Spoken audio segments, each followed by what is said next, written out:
Olá, pessoal, sejam bem-vindos ao meu canal. Meu nome é Aníbal Azevedo, eu sou seu professor aqui rumo à construção do mapa verso. Vamos dar continuidade aqui à nossa construção do nosso mapa colorido, com indicativo de como que é o nível de produção de soja de cada município do estado de Mato Grosso, tá bom? Então, lembre-se que a gente fez muita coisa interessante na aula passada, e é legal para você dar uma olhadinha, no card aqui em cima. Lembrando que todos os recursos que a gente menciona, inclusive o notebook que a gente usa para olhar os códigos Python, tem na descrição do vídeo o link. É legal você clicar, explorar, brincar, para você entender melhor esse notebook, tá? Enfim. E também não esqueça de compartilhar, curtir, comentar, para a gente ter um retorno do que vocês estão achando dessa nossa aplicação, tá? Bom, vamos ao código então, pessoal. Lembrando aí que a gente já definiu uma série de coisas nas aulas anteriores. Então, o que a gente fez? A gente tinha uma variável DataFrame da EFS que tinha uma coluna produção, que indicava ali para a produção de soja, né? Então, essa aqui é a produção, ó, que é a produção em toneladas de soja para cada município do estado do Mato Grosso. Tá aqui, ó, tá obtido, tá colocado ali, né? Maravilha. E aí o que acontece agora, pessoal? Eu quero pegar essa informação e usar ela para fazer o mapa colorido, né? Então, antes de eu produzir esse mapa colorido, qual que é uma estratégia interessante? Eu identificar digamos assim, olha, que valor é zero, né? Eu pego 0% de todos os valores de produção. E que valor eu tenho 20% dos valores de produção, ou 20% dos municípios estão abaixo desse valor, né? Então seria como se fossem os percentis, só que eu estou pegando alguns percentis, o de 0%, 20%, 40%, 60%, 80% e 100%. Então, por exemplo, se eu colocar o valor tal, eu vou ter 100% dos valores iguais ou menores que esse valor, né? Então, isso aqui, quando eu aplico DFS coluna produção quantile, e transformo isso numa lista, eu vou obter isso aqui, ó. Então, basicamente, se eu colocar zero, eu tenho 0% dos valores é, menores ou iguais a zero. Enfim, é 0% ali, né, pessoal? Aqui eu já tenho 20% dos municípios tem valor menor ou igual que esse valor aqui, tá? Menor que esse valor, vamos colocar assim. Então, 0% dos municípios tem valor menor que zero. 20% dos municípios têm valor menor que 7.728 toneladas. E aí você vai colocando até chegar a esse valor gigantesco aqui, que é 100%, tá? Muito bem. E aí o que acontece, pessoal? Aqui só para reforçar o MyScale, né? Esse MyScale vai ser importante para a gente construir o nosso gráfico. Então o que a gente vai fazer? A gente agora vai, então, construir um mapa de cores, uma escala de cores, e você vai associar esse mapa, essa escala aqui, as cores desse mapa de cores. Como é que funciona isso? Eu vou então importar esse módulo aqui branca, que vai ter aqui o color map, e vou chamar o color map de CM, tá? Então, isso, branca.colormap como CM. E aí o CM vai ter aqui um mapa de cores linear, tá? Em que eu vou definir, por exemplo, eu começo com azul, depois vou para o verde, depois para o amarelo, depois para o laranja, vermelho e purple. Por que eu botei 6 cores aqui, pessoal? Porque eu tenho 6 valores nessa lista aqui do MyScale, tá? Então, se eu tiver 6 valores, eu tenho que botar 6 cores. Então, ele associa a cada valor uma cor. E aí vocês veem isso, essa associação aonde? Nesse parâmetro index, você põe um MyScale, que é justamente essa lista de valores.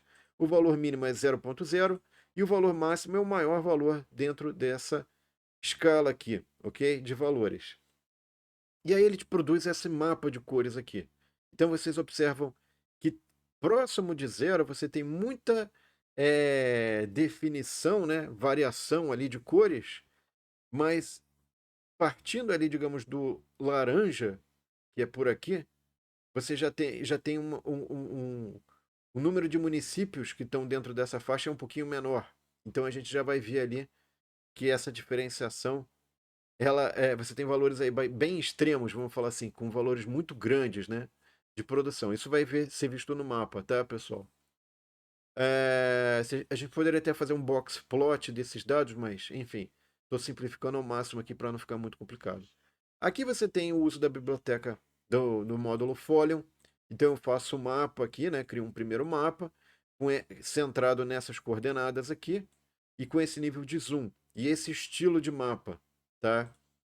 Depois aqui, pessoal, eu vou criar o que a gente chama de Feature Group, que é para você ativar e desativar essa questão das cores, né? É como se fosse uma máscara que você tem, você pode ativar e desativar essa máscara, que é esse agrupamento de características, Feature Group, que vai ter o nome de produção. Depois a gente vai ver isso no mapa.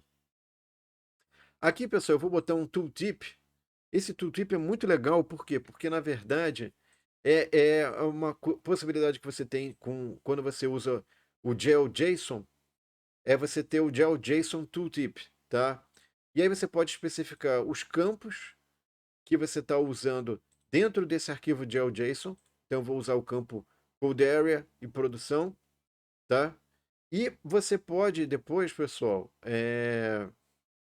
estabelecer o estilo, como é que vai ser esse tooltip. A gente já vai ver. Então, background white, o tipo de cor, o tipo de fonte, o tamanho da fonte, enfim, como é que isso vai aparecer ali dentro do nosso tooltip, tá? O padding.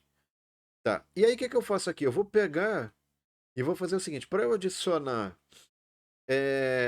os contornos usando o mapa de cores que eu defini antes, eu venho aqui e vou fazer o seguinte: ó, esse FGP, que é um Folium Feature Group, eu vou adicionar o Folium GeoJSON, tá certo? Que a gente já tinha mostrado antes na aula 1.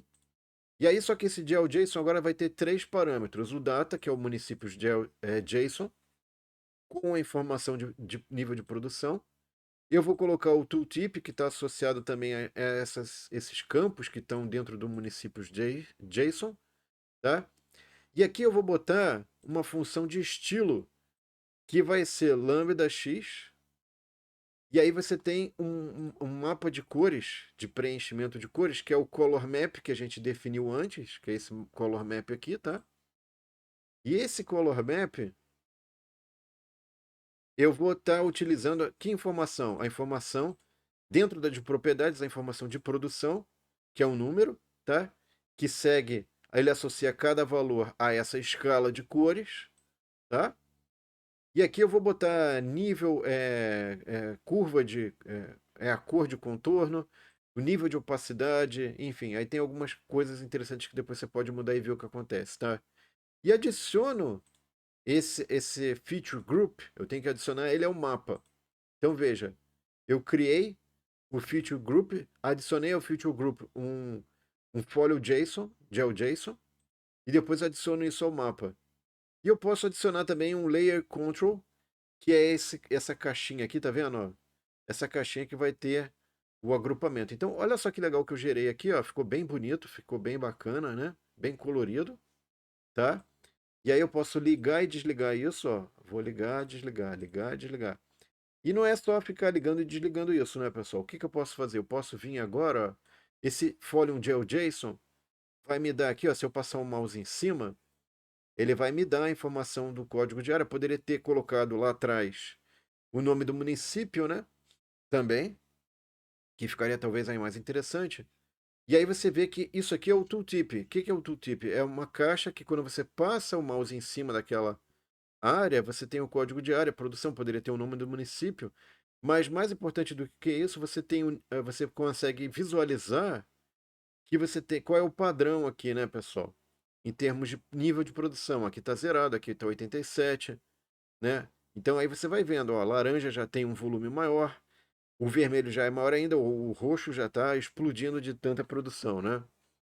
Então você tem toda a gradação aí, você tem uma identificação padrão de padrão visual, né? Fica bem legal, fica bem interessante para você identificar rapidamente os níveis de produção, onde é que tem maior, menor produção. Enfim, fica bem interessante aí para ter uma inspeção visual rápida, tá? A outra possibilidade de mapa, pessoal, ela é usando o comando Folium Choropleth, tá? É um mapa coroplético que a gente chama. Então, aí o que que você tem que tomar cuidado no mapa coroplético, pessoal? É que você tem aí o dado Então, o dado é a tabela DFS, ou Data Frame, né?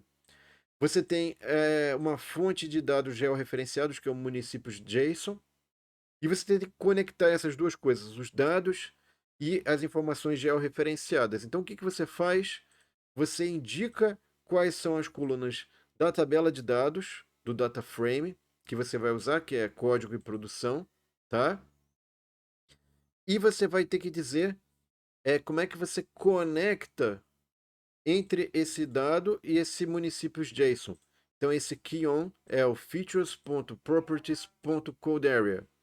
Então, você vai conectar o código, que está em columns, com o code area, que está em municípios JSON, tá?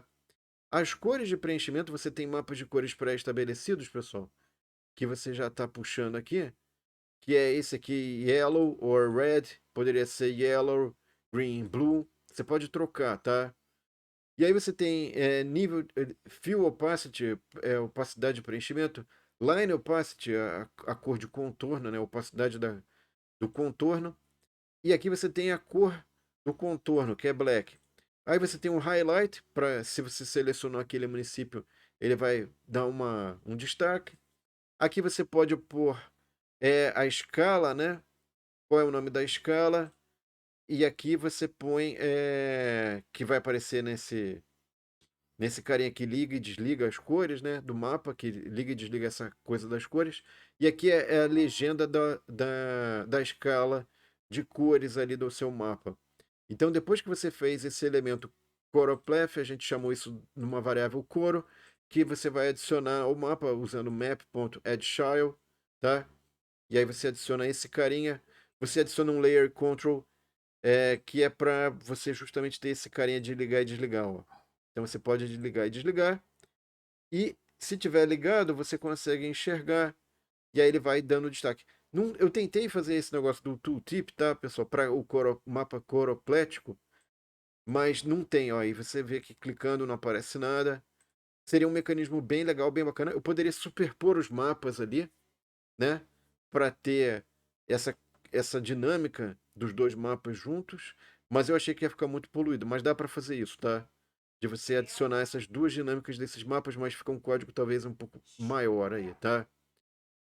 Bom, pessoal, então com isso a gente fez essa identificação da produção dos municípios.